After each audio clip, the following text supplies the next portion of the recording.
Thurgood Marshall was an African American lawyer and civil rights activist who served as Associate Justice of the Supreme Court of the United States from October 1967 until October 1991. Marshall was the court's first African American justice. I'm Tyrone Bowman. This is Tyrone Bowman Tonight. Let's get right down to a topic of discussion: the first African American Supreme Court Associate Justice. Born in Baltimore, Maryland, Thurgood Marshall graduated from the Howard University School of Law in 1933. He established a private legal practice in Baltimore before founding the NAACP Legal Defense and Educational Fund, where he served as executive director. In that position, he argued several cases before the Supreme Court, including Smith versus Albright, Shelley versus Kramer, and Brown versus Board of Education, the latter of which held that racial segregation in public education is a violation of the Equal Protection Clause. In 1961, President John F. Kennedy appointed Marshall to the United States Court of Appeals for the Second Circuit. 4 years later, President Lyndon B. Johnson appointed Marshall as the United States Solicitor General. In 1967, President Johnson successfully nominated Marshall to succeed retiring Associate Justice Tom C. Clark as an Associate Justice of the Supreme Court of the United States. Marshall retired during the administration of President George H. Bush in 1991 and was succeeded by Clarence Thomas. Marshall was born in Baltimore, Maryland on July 2nd of 1908. He was descended from enslaved peoples on both sides of his family. He was named Thurgood after a great-grandfather, but later shortened it to Thurgood. His father, William Canfield Marshall, worked as a railroad porter, and his mother, Norma Artha Williams, worked as a teacher. Marshall's parents instilled in him an appreciation for the United States Constitution and the rule of law. Marshall first learned how to debate from his father, who took Marshall and his brother to watch court cases. They would later debate what they had seen. Their family also debated current events after dinner. Marshall said that although his father never told him to become a lawyer, he turned me into one.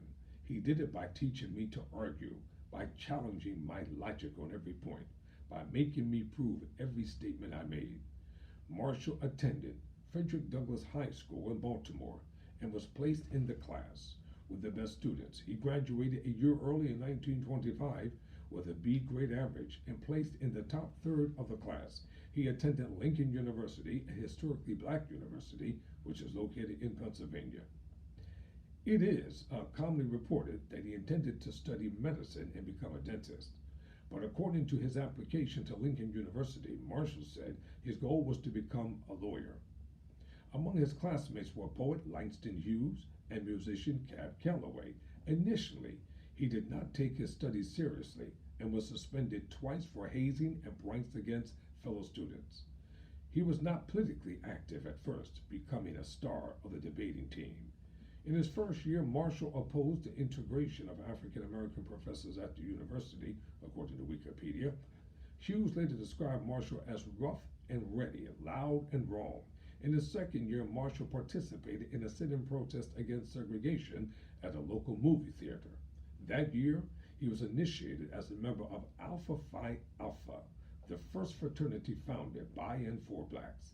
In September 1929, Marshall married Vivian Buster Burry and began to take his studies seriously, graduating cum laude with a Bachelor of Arts degree in American Literature and Philosophy in 1930. Marshall wanted to study in his hometown law school, the University of Maryland Law School, but did not apply because of the school's policy of segregation. Marshall attended Howard University School of Law, where he worked harder than he had at Lincoln. His mother had to pawn her wedding and engagement rings to pay the tuition. His views on discrimination were strongly influenced by the dean, Charles Hamilton Houston. Marshall graduated from Howard Law School in 1933, ranked first in his class with an LLB, or legal license, legal license of law, magna cum laude. Thurgood Marshall, after graduating from law school, Marshall started a private law practice in Baltimore. He began his 25-year affiliation with the National Association for the Advancement of Colored People, known as the NAACP, in 1934 by representing the organization in the law school discrimination suit Murray versus Pearson. In 1936, Marshall became part of the national staff of the NAACP. In Murray versus Pearson, Marshall represented Donald Gaines Murray, a black Amherst College graduate with excellent credentials who was denied admission to the University of Maryland Law School because of segregation. Black students in Maryland wanting to study law had to attend segregated establishments, Morgan College, the Princess Anne Academy, or out-of-state black institutions. Using the strategy developed by Nathan Margold, Marshall argued that Maryland's segregation policy violated the separate but equal doctrine of Plessy versus Ferguson. Because the state did not provide a comparable educational opportunity at a state-run black institution, the Maryland Court of Appeals ruled against the state of Maryland and its Attorney General, who represented the University of Maryland, stating compliance with the Constitution cannot be deferred at the will of the state. Whatever system is adopted for legal education must furnish equality of treatment. Noun. At the age of 32, Marshall argued and won Chambers versus Florida. Also, this is the case citing 309 U.S. 227, 1940, before the U.S. Supreme Court. That same year, he founded and became the executive director of the NAACP Legal Defense and Educational Fund. As the head of the Legal Defense Fund, he argued many other civil rights cases before the Supreme Court, most of them successfully, including Smith versus Allwright, Shelley versus Kramer, Sweet versus Painter, McLaurin versus Oklahoma State Regents. His most historic case as a lawyer was Brown versus Board of Education of Topeka, which he argued in 1954. The case in which the Supreme Court ruled that separate but equal public education, as established by Plessy versus Ferguson, was not applicable to public education because it could never be truly equal. In total, Marshall won 29 out of the 32 cases he argued before the Supreme Court. Now, I remember reading in some biographies and autobiographies as well that Thurgood Marshall never lost a case before the Supreme Court.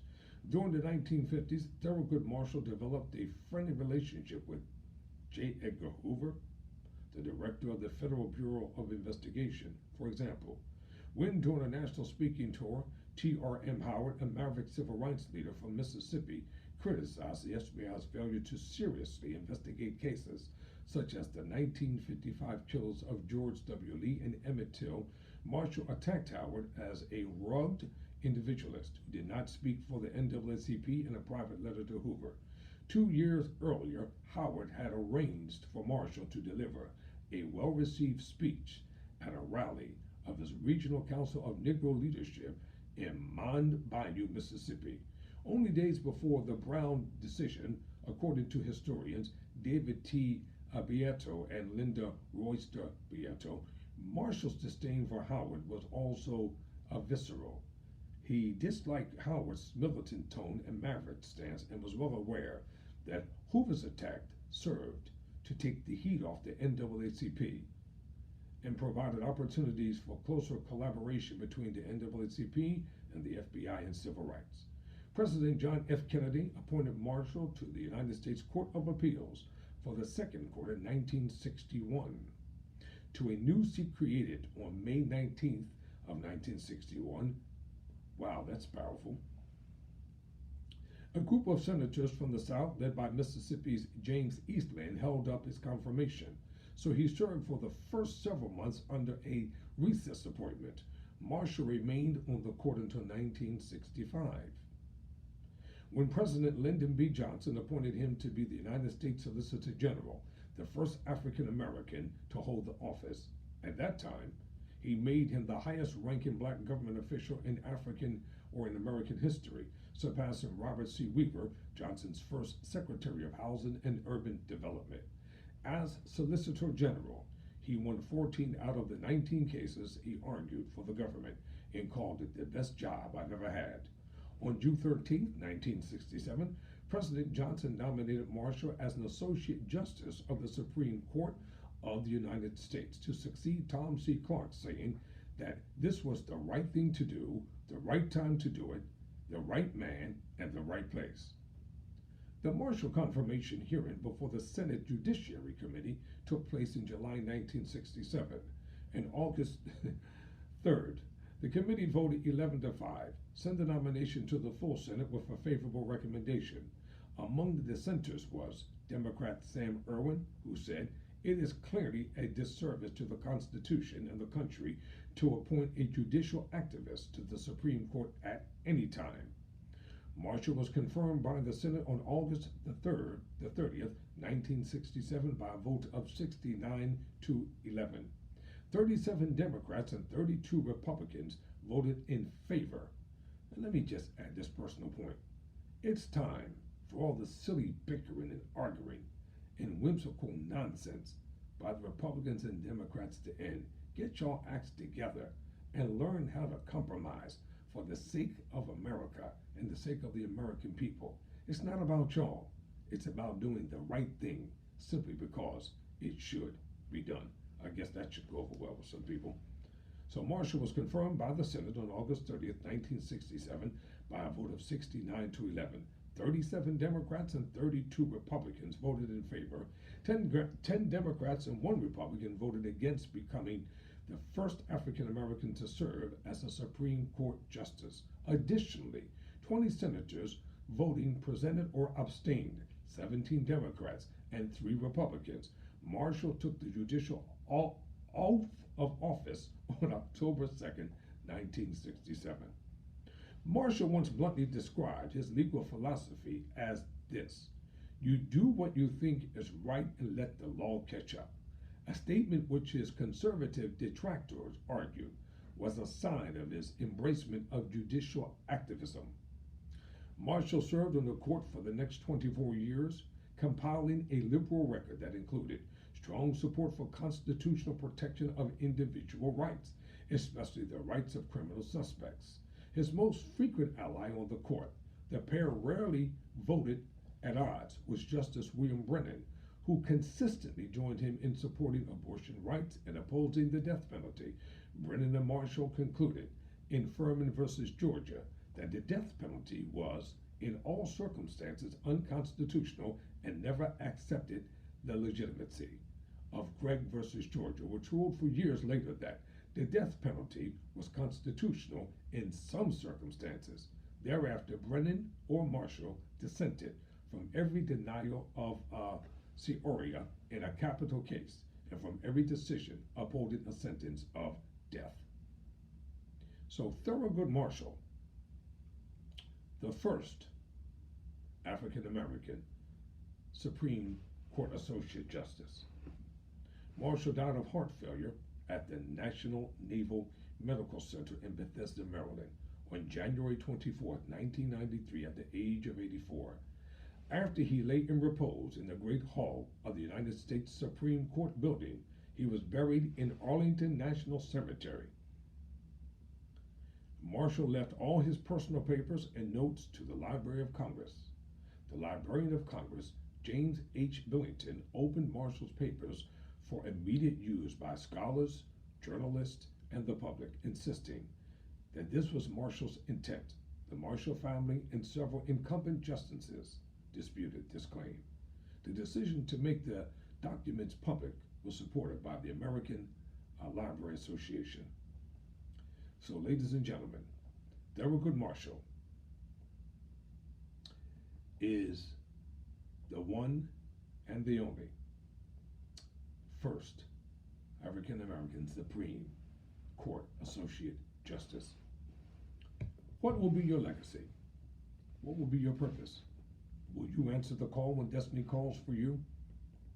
Sometimes the time for fun and games has to end, and we have to get down to the business of taking care of business. Never think that you can achieve your goals because it seems that it's impossible. When you take the I am off of impossible, the word possible is there. And always remember that with God, nothing is impossible. Never surrender, never quit.